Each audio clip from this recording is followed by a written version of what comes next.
내 떡을 물 위에 던져라 라는 제목으로 말씀 증거하도록 하겠습니다. 우리의 인생살이가 늘 좋은 일로만 채워지면 얼마나 좋겠습니까? 그런데 그게 그렇게 원대로 되질 않습니다. 추석 나흘 전에 9월 6일이죠. 초강력 태풍 흰남노가 제주 서귀포 쪽과 경남 부산과 경북 포항을 강타하고 지나갔습니다. 저는 그 포항에 있는 후배 목사에게 전화를 걸어서 상황이 어떠냐고 그랬더니 거의 전쟁터를 방불하고 있다고 말을 하고 있더라고요. 태풍으로 피해를 입은 이웃들이 매우 힘들어하는 가운데 어김없이 추석이 다가왔습니다.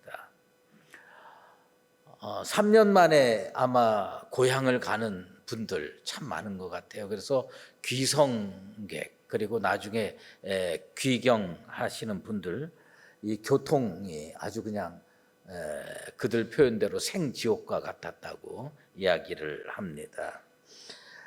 여러분은 올해 어떤 추석을 보내고 계십니까? 예전에는 추석이 되면 집집이 송편을 빚었습니다. 그리고 음식을 마련해서 자기들만 먹지 않고 그릇에다 담아서 이웃에게 조금씩이라도 나누고 돌렸습니다. 그 음식만 간 거 아니거든요. 그건 사랑이 간 거거든요. 그런데 요즘에는 그런 거 다 귀찮아 해가지고요. 추석이 되면 가족끼리 여행을 가는 집이 얼마나 많은지 모릅니다. 그런데 그 가족끼리 여행을 가는 건 좋은데요. 또 보면 아파트에 홀로 남아서 쓸쓸하고 처량하게 보내는 어르신들이 또 그렇게 많다고 합니다. 우리 속담에 더도 말고 덜도 말고 한가위만 같다라는 말이 있는데 모든 것이 풍성한 이 계절에 진짜 모든 사람들이 서로 사랑을 나누고 정을 나누면서 믿음의 의미에서도 더도 말고 덜도 말고 요즘같이 그렇게 사랑을 나누며 살 수 있는 그런 나날이 되기를 바랍니다. 그래서 오늘 이 시간에 이곳에 오셔서 예배드리는 모든 분들이 마음속에 우리가 추석에 잘 먹고 잘 지내는 것도 중요하지만 사랑을 마음의 그릇에 담아서 이웃에게 전달할 수 있는 믿음의 사람들 되시기를 주의 이름으로 축원합니다. 신명기 16장에 보면 이스라엘 민족의 3대 절기가 나옵니다. 유월절, 칠칠절, 초막절입니다. 유월절, 칠칠절, 초막절은 우리로 얘기하면 추석과 같은 거고 설날과 같은 겁니다. 이스라엘 민족에게 있어서. 그런데 하나님께서 이 세 절기를 어떻게 지내는 것이 가장 기쁘고 즐거우냐? 그게 신명기 16장에 자세히 나와요.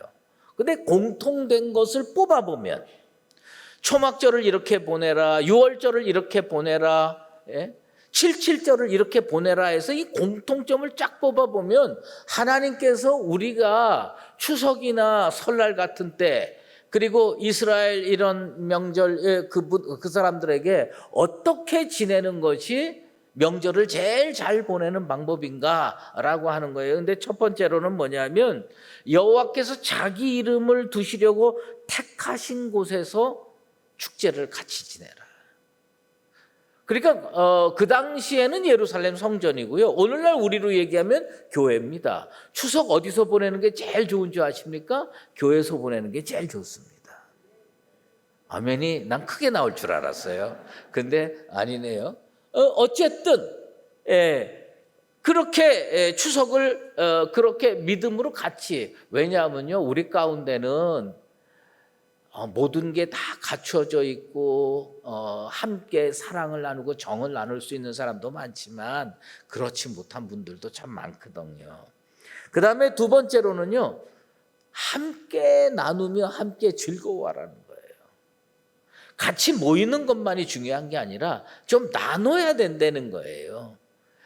근데 우리 사회가 점점 정이 끊어져 가지고 나누는 거를 잘 못하는 것 같아요. 그 다음에 세 번째로는 하나님께서 복을 주신 대로 하나님께 예물을 드려라. 그것은 요즘으로 얘기하면 감사하면서 살아라. 감사하면서 살아라. 나는 우리 수유제일교회 성도들이 진짜 믿음의 공동체 안에서 함께 즐거워하고 감사하면서 사시게 되기를 주의 이름으로 축원합니다. 오늘 우리는 전도서 말씀, 추석이어서 일부러 이 말씀을 선정을 했습니다. 너는 내 떡을 물 위에 던져라. 여러 날 후에 도로 찾으리라. 사실은 이 말씀에 대한 해석이 여러 가지입니다. 어떤 말씀에 대해서 해석이 많이 존재한다는 것은 무슨 의미냐? 해석하기가 그만큼 어렵다는 뜻이에요. 내 떡을 물 위에 던져라. 그리하면 여러 날 후에 도로 찾으리라.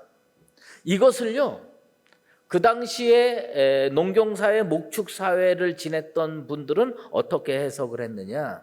떡을 씨앗으로 해석한 분들이 많습니다. 그래서 봄에 씨앗을 뿌려라. 봄에 씨앗을 뿌리면 가을에 풍성한 결실을 맺을 수 있을 거다. 그러니 게으르지 말고 근실하고 근면하게 자기의 할 일을 하면서 살아라 라고 해석하는 해석이 있습니다. 두 번째 해석은 뭐냐면 이것을 사업에다가 적용을 해서 해석하는 경우가 상당히 많이 있습니다. 물 위에 던지라고 하는 것에 초점을 맞춰서 하나님께서 내게 주신 물질, 돈을 사업에 투자해서 무역하며 살아라 라는 의미로 해석하는 경우가 꽤 많이 있습니다. 제가 이렇게 꽤 많이 있다고 강조를 하는 이유가 있어요. 그것은 뭐냐면요, 우리가 읽는 성경은 뭐냐면 개역개정입니다. 개역개정인데 우리가 가톨릭과 같이 번역한 성경이 있어요. 그건 공동번역이에요. 공동번역에서 이 똑같은 본문을 어떻게 해석했느냐? 이렇게 해석했어요. 이렇게 번역했어요. 돈이 있거든 눈 감고 사업에 투자해 두어라. 참고 기다리면 언젠가는 이윤이 되어 돌아올 것이다. 전혀 다르게 해석했어요. 공동 번역에 가톨릭 학자들과 이 개신교 학자들이 함께 모여서 이 똑같은 히브리어를 번역을 했는데 어떻게 번역을 했습니까? 돈이 있거든 눈 감고 투자해 두어라. 사업에 투자해 두어라. 이렇게 번역을 했어요. 그런데 현대인들이 즐겨 읽는 새번역이라는 성경이 있습니다. 그 새번역에는 이게 어떻게 번역이 되어 있습니까? 돈이 있으면 무역에 투자하여라. 여러 날 뒤에 너는 이윤을 남길 것이다. 이렇게 번역하고 있어요. 그러니까 우리가 들고 있는 성경의 이런 번역보다는 어느 쪽 번역이 더 많습니까? 투자해라, 무역해라. 이렇게 번역한 성경 번역이 더 많다고 하는 사실입니다. 사실 이렇게 번역하게 되는 동기가 있어요. 그것은 뭐냐면 지혜왕 솔로몬은 무역을 열심히 했던 왕입니다. 이 전도서에 큰 역할을 했던 솔로몬이 이 글을 썼을 때는 그것은 무역을 염두에 두고 한 말씀이다. 그래서 그 홍해에 있는 그 꼭대기에 있는 그 에시온 게벨이라고 하는 작은 도시가 있어요. 그 작은 도시에 조선소를 만들어 놓고 항만을 건설해 놓고 솔로몬 왕이 배를 많이 만들어서 뭘 했느냐? 무역을 했습니다. 이스라엘에서 나는 그런 물자들, 곡물들, 여러 가지 보물들 이런 거를 싣고 전 세계로 보냈어요. 그런데 풍랑이 일고 그러면요, 못 돌아오는 배도 있지만 상당히 많은 배들이 돌아옵니다. 어떻게 돌아오느냐? 무역해가지고요, 전 세계에 값지고 귀한 금은 보화를 많이 싣고 돌아왔다고 하는 것입니다. 그래서 재산을 물 위에 던지면 여러 날 후에 도로 찾는 일이 일어난다고 해석을 하는 겁니다. 세 번째 해석은 어떤 해석이냐면 전통적인 교회의 해석인데 그것은 뭐냐면 구제와 자선을 베풀면 좋은 결과로 되돌아온다라고 하는 겁니다.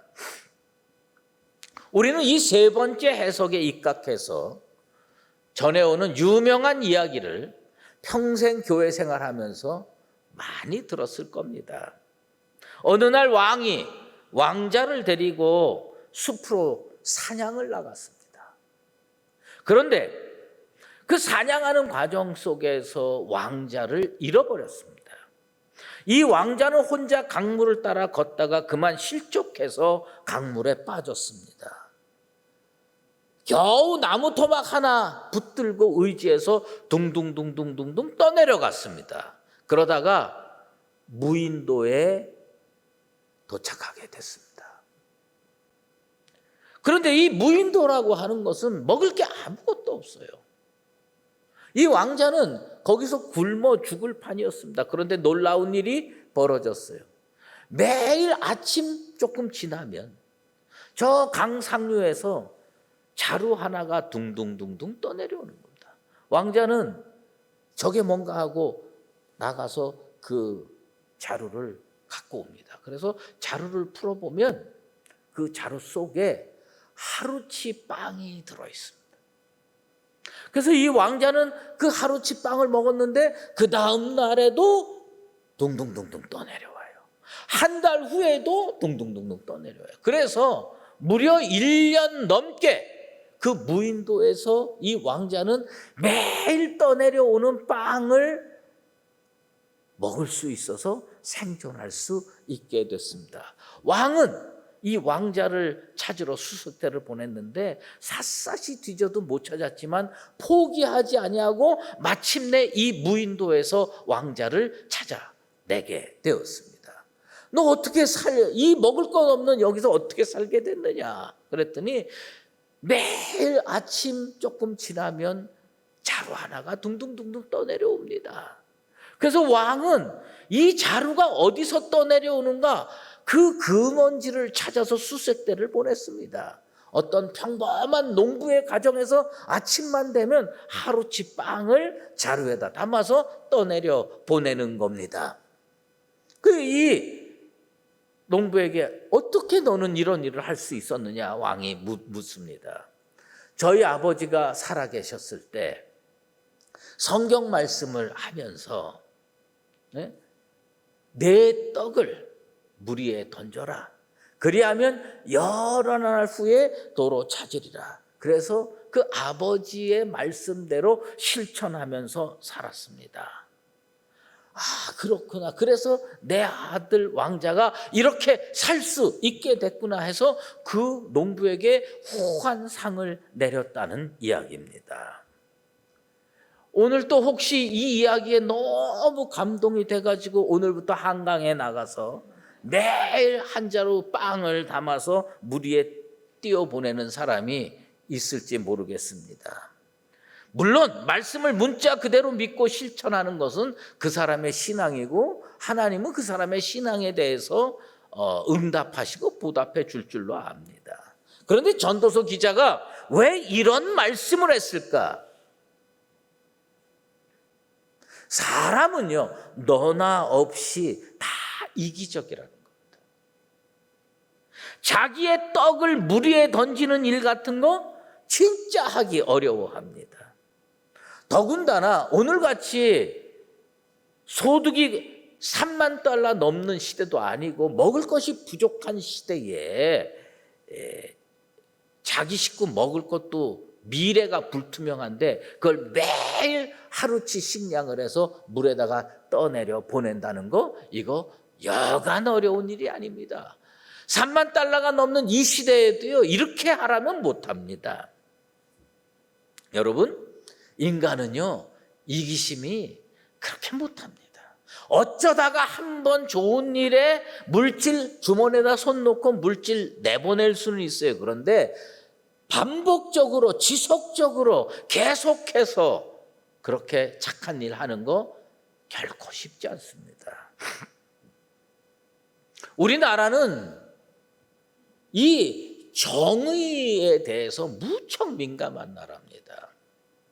그리고 나눠주는 것에 대해서 무척 강조하는 나라입니다. 그런데 실제 생활에서 과연 그럴까 하는 것은 전혀 다른 얘기입니다. 몇 년 전 일입니다. 요즘 더위는 가히 살인적이라고 할 수가 있습니다. 부산의 한 영구 임대 아파트에서 일어난 일입니다. 그 영구 임대 아파트의 경비실에 에어컨이 달려있지 않아서 경비원들이 너무너무 힘들어 했습니다. 그 고생하는 경비원들을 보고 그 영구 임대 아파트를 지었던 LH 주택공사에서 경비실에 에어컨을 달아주기로 결정을 했습니다. 그래서 그 LH 주택공사에서는 그 에어컨을 달 업체를 선정하고 자금도 지원하고 발주를 했습니다. 그런데 이 에어컨 설치 업체에서 그 아파트에 한 대도 설치를 못했습니다. 왜요? 아파트 주민들이 반대를 했기 때문입니다. 경비실 에어컨 전기료를 경비들이 낼 거냐? 우리들이 내는 거 아니냐?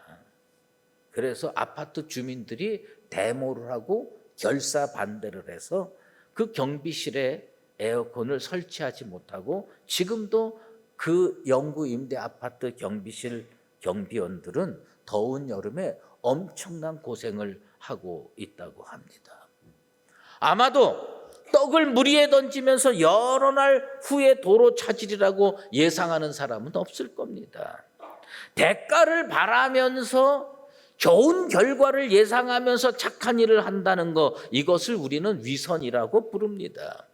그래서 예수님은 우리에게 어떻게 말씀하셨습니까? 마태복음 6장 3절에서 4절 말씀입니다. 너는 구제할 때에 왼손이 하는 일을 오른손이 모르게 하라. 내 구제함을 은밀하게 하라. 은밀한 중에 보시는 너의 아버지께서 갚으시리라. 우린 이 말씀을 잘 알고 있습니다. 나누는 게 왜 어려워요? 구제하는 게 왜 어려워요? 그건 본성을 거스르는 일이기 때문입니다. 그래서 실천하기가 어려운 거예요. 전도서 기자는요, 우리의 영혼을 강하게 자극하기 위해서 뭐라고 표현한 줄 아세요? 내 떡을 던져라. 내 떡을 던져라. 히브리어로 라흐메카라고 한 데인데 여기에 그 라흐메카라는 말에 우리가 잘 아는 단어가 들어가 있어요. 그게 뭐냐? 레헴이라는 단어입니다. 우리는 베들레헴이라는 말을 많이 사용하잖아요. 그 레헴이 뭐예요? 떡이에요. 근데 무슨 라흐메카는 뭐냐면 다른 사람한테 얘기하지 말라는 거예요. 네 떡을 나누라는 거예요. 내 떡을 나누라는 거예요. 우리는요, 누가 정의롭게 살아야 된다고는 말 많이 합니다. 누가, 어떤 사람들이, 어떤 공동체가, 어떤 단체가 착한 일 해야 된다는 걸 많이 합니다. 그런데 내가 하는 것은 어려워해요. 근데 성경은 무엇을 얘기를 하느냐? 내 떡을 물 위에 떠내보내라는 거예요. 내 떡을. 사람은요, 움켜쥐는 거 좋아하지 손을 펴서 다른 사람에게 베푸는 거 결코 좋아하지 않습니다. 그래서 잠언 기자는요, 여러 군데에서 이 나누는 것, 타인에게 베푸는 것, 구제를 강조합니다. 잠언 11장 24절에 흩어 구제하여도 더 부하게 되는 일이 있나니 과도히 아껴도 가난하게 될 뿐이라. 부자들이 부자된 원칙을 얘기하는 게 있어요. 제가 부자의 법칙인가 그 책에서 읽었는데 너무 깜짝 놀랐어요. 부자가 되는 길이 딱 한 가지 있대요. 여러분, 그거 알면 부자 된답니다. 근데 난 그거 알고도 부자가 못 됐어요. 뭐냐면 물질이 생기면, 돈이 생기면 무조건 꽉 잡고 있으라는 거예요. 그럼 부자가 된답니다. 무조건 꽉 잡고 있으래요. 무조건 꽉 잡고 있어야 부자가 되는데 이거 자꾸 쓰고 나누고 그러면 언제 부자가 됩니까? 그런데 잠언은요, 과도히 아껴도 가난하게 되는 사람이 있고 나누어도 부자가 되는 사람이 있다고 가르쳐 주고 있습니다. 그리고 잠언 19장 17절에 가난한 자를 불쌍히 여기는 것은 여호와께 구워 드리는 것이라고 말씀하고 있습니다. 여러분, 하나님 앞에 은혜 받고 축복 받을 줄 알았지 하나님 구워 드린 사람 한번 손 들어 보세요. 하나님께 물질 구워 드린 사람. 여러분, 하나님께 물질 구워 드리는 게 있어요. 그건 뭐냐? 가난한 사람에게 나누어 줄 때 그거 하나님한테 구워 주는 거예요. 돈 구워 주는 거고요. 물질 구워 주는 겁니다. 우리 하나님은요, 그걸 언젠가 갚아 준다라고 하는 것이 성경 말씀입니다. 그런데 오늘 본문 2절에 보면 7에게나 8에게 나누어 줄지어다 무슨 재앙이 땅에 임할는지 내가 알지 못함이니라. 이 참 어려운 말씀이죠. 참 받아들이기 힘든 말씀이죠. 우리 인생살이에 좋은 일만 계속되면 얼마나 좋겠어요. 가족들 건강하고 하는 일 잘 되고 일마다 때마다 정말 복받고 얼마나 좋습니까? 그런데 인생살이 보면요, 부침이 참 많아요. 어떨 때는 참 잘 될 때도 있고요. 어떨 때는요, 쫄딱 망할 때도 있어요.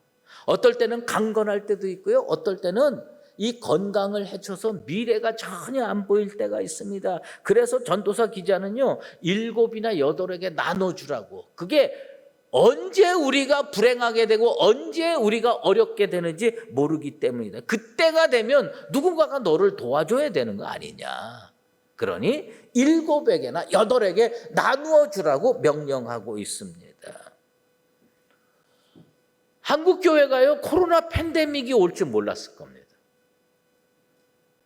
한국 교회가 코로나 팬데믹이 오기 전에는요, 그래도 꽤 그럭저럭 괜찮게 지내왔습니다. 그런데 코로나 팬데믹에서요, 어려운 일이 생겼습니다.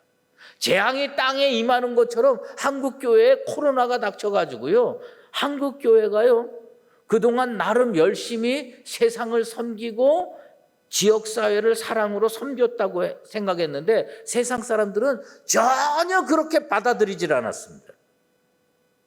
교회를요, 눈의 가시처럼 여겼던 모양입니다. 왜 그랬습니까? 우리는요, 주님께서 뱀처럼 지혜롭고 비둘기처럼 순결하라고 그랬는데 우리는 그렇게 살지 않았어요. 한국 교회가 착한 일을 안 했다는 게 아니에요. 지역사회를 섬기는 일을 안 했다는 건 아닙니다. 했어요. 했는데 어떻게 했느냐? 왼손이 하는 일 오른손이 모르게 했어야 되는데 우리는요, 이걸 너무 드러내길 좋아했어요. 사진기자 불러다가 사진 찍고요, 신문기자 데려다가 신문에다가 내고요, 교회는 이렇게 한다고 세상 말로 광내고 폼 잡고 그렇게 많이 했습니다. 세상 사람들이 볼 때는요, 교회는 어떤 존재였느냐? 코끼리 같은 거예요. 드러내놓고 뭔가를 많이 하는데 실제로 보면은 별로 많이 안 한다라고 여겨졌던 겁니다. 6.25 전쟁 후에 우리나라 사회복지의 80~90%가 다 교회가 했습니다. 그래서 그때 세상 사람들은 교회에 박수치고 교회에 들어왔습니다. 그런데 이제는요, 그런 것을 교회가 제대로 하기가 어려운 시대가 됐습니다. 왜요? 국가가 너무너무 잘 살게 됐어요. 예전에는요, 교회가 요만큼 해도 진짜 빛이 났어요. 그런데 지금 그 일들을요, 국가나 지방자치단체가 다 가지고 가서 우리 교회가 할 수 없는 일들을 너무나 폼나게 잘하고 있습니다. 교육사업도 그렇고요, 복지사업도 그렇습니다. 오랫동안 교회가요, 코끼리처럼 거대하게 보였는데 지금은 교회를 세상 사람들이 어떻게 보느냐? 왕궁의 도마뱀처럼 정말 미미한 존재로 보는 겁니다. 이번 태풍으로 포항 일대가 매우 심각한 타격을 입었습니다. 그런데 교회가 재빠르지 못했어요. 그런데 일반 사회기업은요, 몇십억씩 투자해서 복구단을 보내고 물질로 했습니다. 얼마나 이런 것이 차이가 납니까? 그래도 우리가 기억해야 될 말씀이 있습니다. 사도 바울이 갈라디아 교회를 향해서 이런 말씀을 했습니다. 우리가 선을 행하되 낙심하지 말지니 포기하지 아니하면 때가 이름에 거두리라. 우리는요, 거둘 거부터 생각하지 말고 나눌 거부터 생각해야 돼. 조금이라도 우리가 할 수 있는 만큼 하면 됩니다. 뭐 코끼리같이 거대하게 빛과 번쩍하게 막 이렇게 꼭 해야만 되는 거 아닙니다.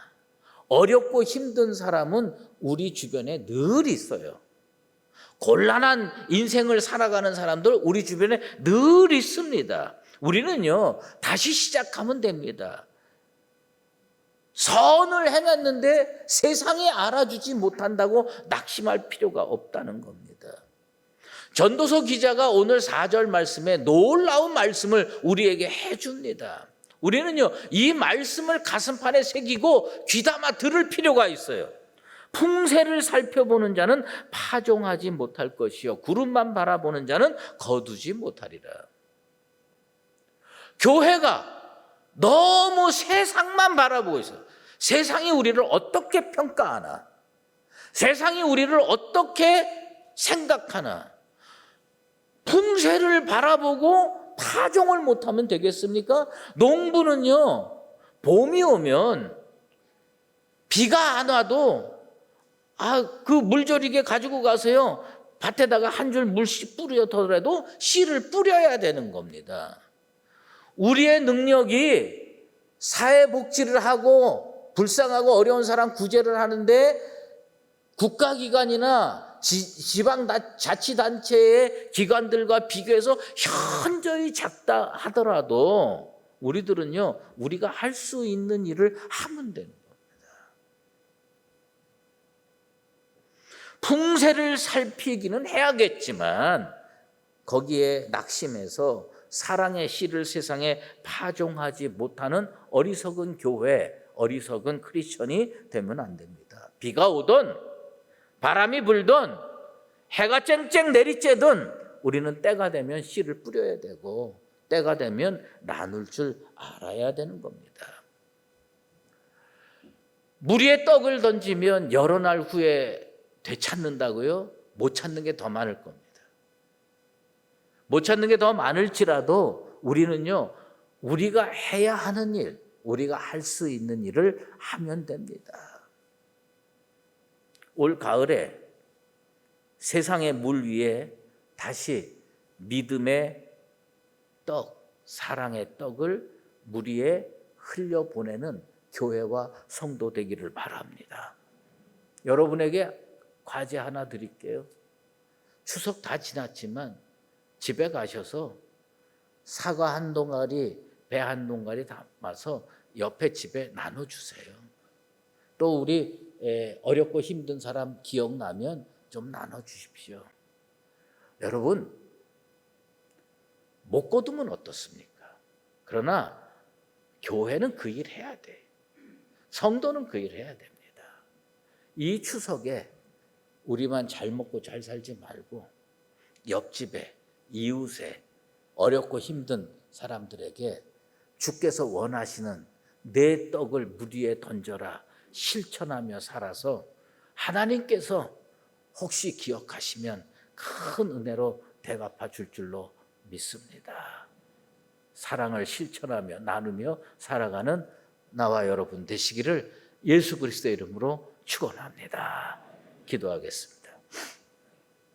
하나님 아버지, 우리가 받아 누리는 모든 것 다 주님의 은혜입니다.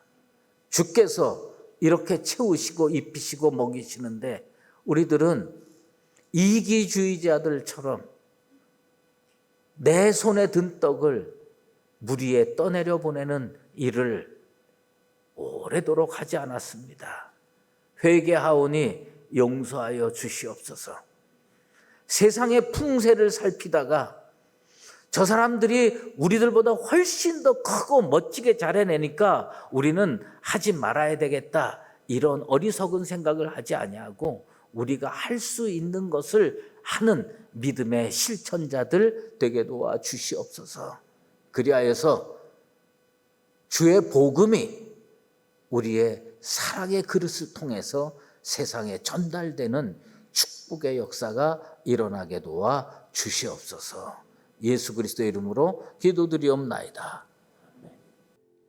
이제는 우리 주 예수 그리스도의 은혜와 하나님 아버지의 극진하신 사랑하심과 성령의 인도하시고 교통하심이 오늘 이 자리에 나와서 주께서 내게 주신 그 떡을 세상에 나누며 믿음의 실천자로 살기로 작정하는 사랑하는 수의제일교회 모든 믿음의 권속들과 주의 핏값으로 사신 우리 교회 위에 이제로 영원히 함께 계시옵기를 간절히 축원하옵나이다.